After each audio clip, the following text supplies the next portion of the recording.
നേതാക്കളും മാധ്യമങ്ങൾക്ക് മുന്നിലെത്തി പറഞ്ഞത് അണികൾ തമ്മിൽ ഇത്തരത്തിൽ ഒരു കൂട്ടയടി പാടില്ല.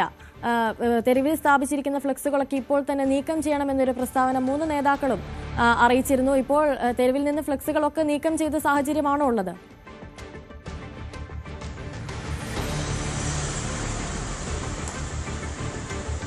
കഴിഞ്ഞ ദിവസം AICC അത്തരത്തിലൊരു നിർദ്ദേശം നൽകിയിരുന്നു. പ്രത്യേകിച്ചും ഈ നേതാക്കന്മാർക്കൊക്കെ രൂക്ഷ വിമർശനമാണ് ഇതുമായി ബന്ധപ്പെട്ടുണ്ടായത്.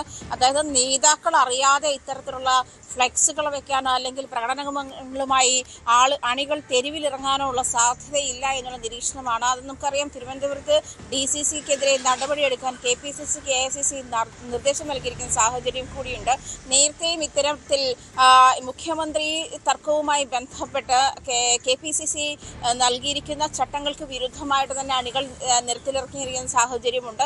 VD സതീശനെ അനുകൂലിച്ച് ഫ്ലെക്സ് ഉയരുന്നു, VD സതീശനെ അനുകൂലിച്ച് പ്രകടനങ്ങൾ ഉണ്ടാകുന്നു. ഇതായിരുന്നു കൊച്ചിയിലെ കഴിഞ്ഞ ഒരാഴ്ചത്തെ സ്ഥിതി. അതായിരുന്നു വിവിധ ഭാഗങ്ങളിൽ നിന്നും വളരെ പെട്ടെന്ന് ഇത്തരത്തിൽ അനുകൂല പ്രകടനങ്ങൾ പൊട്ടിപ്പുറപ്പെടുന്ന സാഹചര്യം. അതായത് പണിയെടുത്തവന് അതിന് കൂലി നൽകണം, അതല്ലെങ്കിൽ പടനായകൻ നയിക്കട്ടെ എന്നുള്ള തുടങ്ങിയ ക്യാപ്ഷനുകളൊക്കെ ആയിരുന്നു ഫ്ലെക്സുകളിൽ ഉണ്ടായിരുന്നത്. പക്ഷേ ഫ്ലെക്സുകൾ നീക്കം ചെയ്യണം എന്നുള്ള ആവശ്യം ഉന്നയിച്ച് തന്നെയാണ് VD സതീശൻ കഴിഞ്ഞ ദിവസം ഫേസ്ബുക്കിൽ ഇതുമായി ബന്ധപ്പെട്ട്, അതായത് അണികൾ തെരുവിൽ പ്രകടനങ്ങളുമായി ഇറങ്ങരുത്, ഫ്ലെക്സുകൾ നീക്കം ചെയ്യണം, ഈ ഫ്ലെക്സുകൾ വെക്കരുത് തുടങ്ങിയ കാര്യങ്ങൾ. അതായത് കേരളത്തിലൊന്നാകെ ഇന്നലെ VD സതീശൻ സംസാരിക്കുന്ന സാഹചര്യത്തിൽ, മാധ്യമങ്ങളോട് സംസാരിക്കുന്ന സാഹചര്യത്തിൽ കേരളത്തിൽ ഉടനീളമുള്ള കോൺഗ്രസ് പ്രവർത്തകരുടെ ഒറ്റക്കെട്ടായുള്ള പ്രവർത്തനത്തിന് ഭാഗമായിട്ടാണ് കോൺഗ്രസിന്റെ ഈ ചരിത്ര വിജയം നേടാൻ കഴിഞ്ഞത്.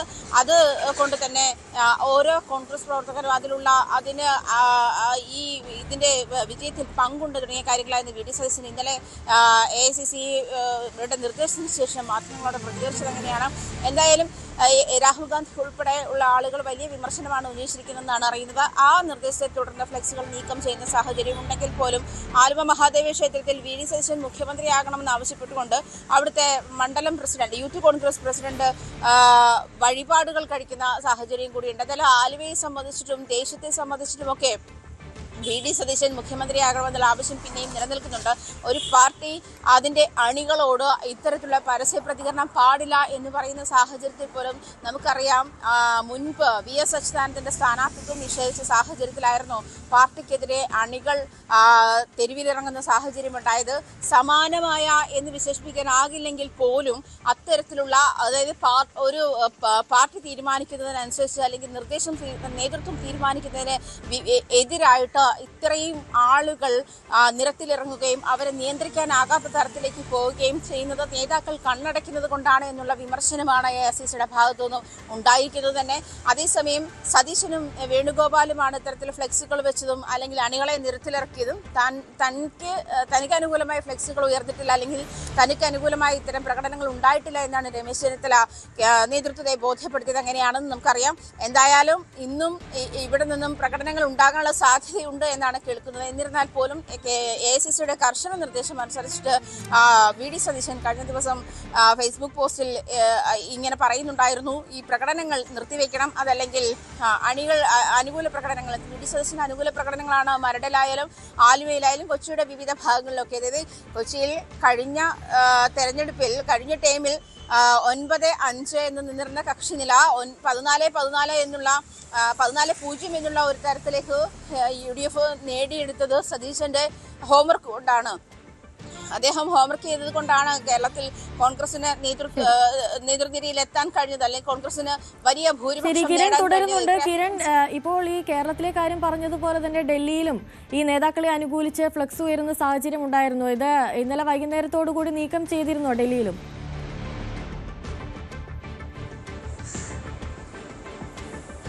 ഡൽഹിയിൽ കേരള ഹൗസിന് മുന്നിലെ ഫ്ലെക്സ് ഇന്നലെ രാത്രിയും നീക്കം ചെയ്തിരുന്നില്ല.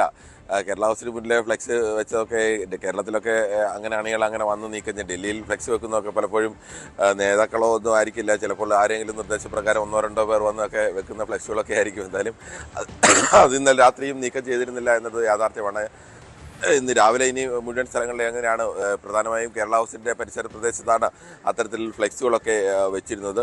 അത് ഇന്ന് നീക്കം ചെയ്യും എന്നാണ് ഇന്നലെ രാത്രിയിലും ഇവരോടൊക്കെ സംസാരിക്കുമ്പോൾ അറിയുന്നത്. പലതും ആരാണ് വെച്ചത് എന്നുള്ള പേരിലൊന്നും അല്ല വെച്ചിരുന്നത്.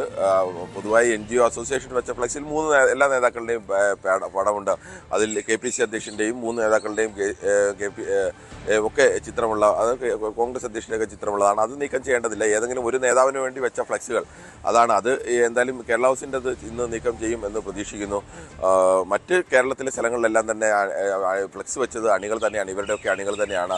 അത് ഇവരും സമ്മതിക്കുന്നുണ്ട്. അത് ഇന്നലെ തന്നെ നിർദ്ദേശം, അത് വന്നതിന് തൊട്ട് പിന്നാലെ തന്നെ 3 നേതാക്കളും കർശനമായ നിർദ്ദേശം നൽകിയിരുന്നു. എല്ലാ സ്ഥലത്തു നിന്നും അത്തരം ഫ്ലെക്സുകൾ എല്ലാം പൂർണ്ണമായും ഒഴിവാക്കണമെന്നുള്ളത്. അത്തരം ഫ്ലെക്സുകളൊക്കെ പൂർണ്ണമായും ഒഴിവാക്കിയിട്ടുണ്ട്.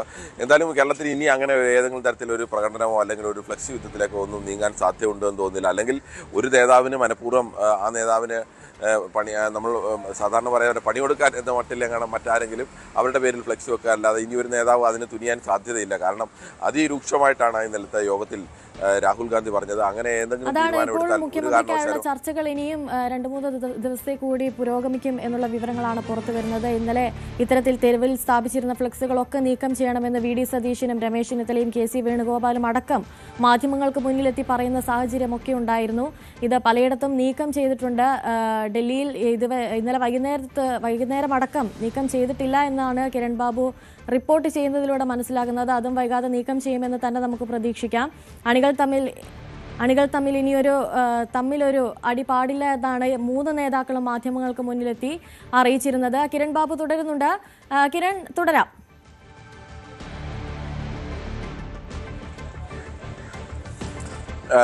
നമ്മൾ മനസ്സിലാക്കേണ്ട ഒരു പ്രധാനപ്പെട്ട വിഷയം, കോൺഗ്രസ് ഹൈക്കമാൻഡ് എങ്ങനെയാണ് ഇന്നലെ പലപ്പോഴും ഈ അണികളുടെ ആവേശത്തിലും അല്ലെങ്കിൽ ഈ നേതാക്കളുടെയൊക്കെ സിൽബന്ദികളായി നിൽക്കുന്ന ചില നേതാക്കളുടെയൊക്കെ വാക്കുകളൊക്കെ കേട്ടാണ് പലപ്പോഴും ആളുകളൊക്കെ ഇത്തരത്തിൽ അഭ്യൂഹങ്ങളൊക്കെ പ്രചരിപ്പിച്ചിരുന്നത്. കോൺഗ്രസ് എങ്ങനെയാണ് തീരുമാനമെടുക്കുന്നത്? കോൺഗ്രസ് എല്ലാ കാലത്തും ഇത്തരം വിഷയങ്ങൾ വന്നു കഴിഞ്ഞാൽ തീരുമാനമെടുക്കുന്നതിന് കോൺഗ്രസിൻ്റെതായ രീതിയുണ്ട്. അത് CLP പാർലമെൻ്ററി പാർട്ടിയിൽ ഭൂരിപക്ഷം ആർക്കാണ്, ആ ഭൂരിപക്ഷം ആദ്യം തേടും. അതിന് കോൺഗ്രസിൻ്റെ ഹൈക്കമാൻഡിൻ്റെ പ്രതിനിധികൾ അവിടെ എത്തും. ആ ഭൂരിപക്ഷം മനസ്സിലാക്കി കഴിഞ്ഞാൽ അതിനുശേഷം ഹൈക്കമാൻഡ് യോഗം ചേരും. ഹൈക്കമാൻഡ് യോഗം ചേർന്ന് ആ സംസ്ഥാനത്തെ പൊതുവായ സ്ഥിതിയൊക്കെ വിലയിരുത്തും. ഈ പ്രധാനപ്പെട്ട നേതാക്കളുമായിട്ടൊക്കെ സംസാരിക്കും. അവരെ യോജിപ്പിലെത്തിയ ശേഷം അവർക്ക് നൽകുക എന്നുള്ളതാണ്. വലിയ തർക്കങ്ങൾ ഇത് കേരളത്തെ സംബന്ധിച്ച് അങ്ങനെ നീണ്ടുപോയിട്ടൊന്നുമില്ല. വോട്ടിൻ്റെത് 4-ാം തീയതി മാത്രമാണ്. ഇപ്പോൾ ഒരാഴ്ച മാത്രമേ ആകുന്നുള്ളൂ.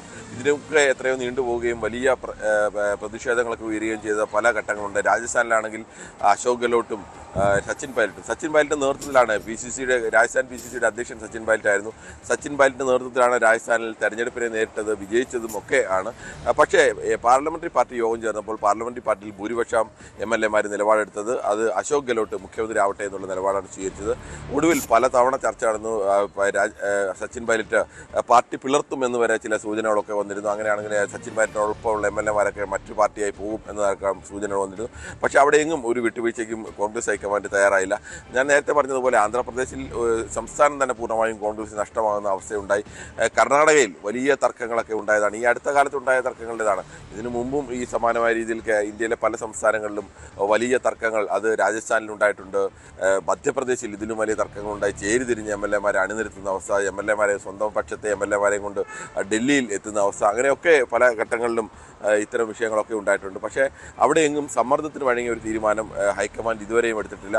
അതിൻ്റെ നേട്ടവും അതിൻ്റെ കോട്ടവും ഒക്കെ ഉണ്ടായിട്ടുണ്ടെങ്കിലും അങ്ങനെ ഈ സമ്മർദ്ദം ഉണ്ടായാൽ, സമ്മർദ്ദത്തിന് വഴങ്ങി തീരുമാനമെടുത്താൽ അതിൻ്റെ പേരിൽ എന്ത് നഷ്ടമുണ്ടായാലും അത് സഹിക്കുക എന്നുള്ളത് ഹൈക്കമാൻഡിൻ്റെ നിലപാടാണ്.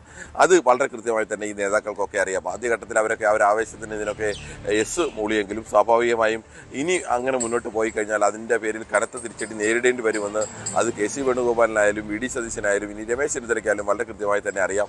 അതുകൊണ്ട് തന്നെയാണ് നേതാക്കൾ കർശനമായ നിർദ്ദേശം ഇന്നലെ രാത്രി തന്നെ നൽകിയത്. രാത്രിയിലല്ല, ആ യോഗം കഴിഞ്ഞ് ആദ്യം ഇറങ്ങിയിട്ട് യോഗ തീരുമാനം എന്താണ് എന്ന് ഏറ്റവും അടുത്ത ആളുകളെ അറിയിക്കുന്നതിന് മുമ്പ് ഇപ്പോൾ തന്നെ മുഴുവൻ ഫ്ലെക്സുകൾ നീക്കാൻ നിർദ്ദേശം കൊടുക്കണമെന്നുള്ളതാണ് ഈ നേതാക്കളൊക്കെയും തങ്ങളുടെ അണികളെ അറിയിച്ചത്. അത് പ്രകാരമാണ് തൊട്ടടുത്ത മിനിറ്റ് മുതൽ തന്നെ കേരളത്തിൽ ഈ ഫ്ലെക്സുകൾ നീക്കുന്ന നടപടികൾ കോൺഗ്രസ് പ്രവർത്തകർ ആരംഭിച്ചത് എന്നതുകൂടി നമ്മൾ മനസ്സിലാക്കണം. എന്തായാലും ഇനി ഹൈക്കമാൻഡ് ഇക്കാര്യത്തിൽ ഓരോരുത്തരെയും തിരഞ്ഞെടുത്ത് കഴിഞ്ഞാൽ പാർലമെൻ്ററി പാർട്ടിയിൽ ഭൂരിപക്ഷമുള്ള കെ സി വേണുഗോപാലിനെ തിരഞ്ഞെടുക്കണോ അതോ ഇനി ഇതിനെ നയിച്ചു എന്ന് പ്രതിപക്ഷ നേതാവായിരുന്ന വി ഡി സതീശനാണോ, സീനിയോറിറ്റി പരിഗണിച്ച് രമേശ് ചെന്നിത്തല വേണം. അക്കാര്യത്തിലൊക്കെ ഹൈക്കമാൻഡാണ് ഇനി തീരുമാനമെടുക്കുന്നത്. അവർ ഇനി ചിലപ്പോൾ പ്രധാനപ്പെട്ട നേതാക്കളുമായി, ഹൈക്കമാൻഡ് വിശ്വാസമുള്ള നേതാക്കളുമായും മുതിർന്ന നേതാക്കളുമായിട്ടൊക്കെ ഞാൻ നേരത്തെ പറഞ്ഞതുപോലെ എ കെ ആന്റണിയുമായിട്ടൊക്കെ ചിലപ്പോൾ ചർച്ച നടത്താൻ സാധ്യതയുണ്ട്. അവരുടെയൊക്കെ അഭിപ്രായങ്ങൾ കൂടി മാനിച്ച് അവരൊരു സമവായത്തിലെത്തും. ഈ സമവായം ഈ 3 നേതാക്കളെയും ആദ്യം അറിയിക്കും, അതിനുശേഷം പ്രഖ്യാപനം നടത്തും. അതാവും ഉണ്ടാവുക. ആ സമയത്ത് ഇനി അസാധാരണമായ ഏതെങ്കിലും തരത്തിൽ പ്രതിഷേധം ഈ നേതാക്കളുടെ ഭാഗത്ത് ഉയർന്നാൽ മാത്രമേ ഇനി ഒരു നേരിട്ട് ഉള്ളൊരു യോഗത്തിന് സാധ്യതയുള്ളൂ. ശരി, ഇന്നോ നാളെയോ ആയി തന്നെ മുഖ്യമന്ത്രി ആരെന്നതിൽ ഒരു തീരുമാനത്തിലേക്ക് ഹൈക്കമാൻഡ് എത്തുമെന്ന് നമുക്ക് പ്രതീക്ഷിക്കാം. ഡൽഹിയിൽ നിന്ന് ആർ കിരൺ ബാബുവും കൊച്ചിയിൽ നിന്ന് ആജ്ഞ രവീന്ദ്രനുമാണ് കൂടുതൽ വിവരങ്ങൾ നൽകിയത്. കൂടുതൽ വാർത്തകൾക്ക് news 18 Keralam YouTube channel subscribe ചെയ്യുക.